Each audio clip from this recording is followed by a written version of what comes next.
Best उपक्रमाच्या कर्मचारी कृती समितीच्या वतीनं महापालिका प्रशासनाला 18 जूनपर्यंत कामगारांच्या मागण्यांबाबत ठोस निर्णय घेण्याची मुदत देण्यात आली आहे।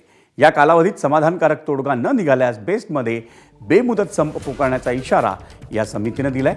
बेस्ट उपक्रमाच्या परिवहन आणि विद्युत विभागाची आर्थिक आणि प्रशासकीय स्थिती दिवसेंदिवस खालावत असल्याचा आरोप करून बेस्टचे आजी-माजी कर्मचारी आता एकवटले।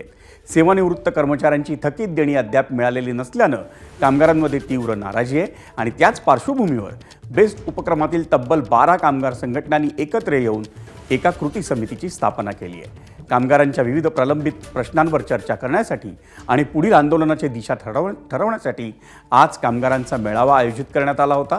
बेस्ट उपक्रमातील आर्थिक परिस्थिती, कर्मचाऱ्यांचे हक्क आणि सेवानिवृत्त कर्मचाऱ्यांच्या थकीत देण्यांचा प्रश्न ऐरणीवर आल्यानं नजीकच्या काळात बेस्ट प्रशासन आणि कामगार संघटनांमधला संघर्ष हा तीव्र होण्याची शक्यता आहे।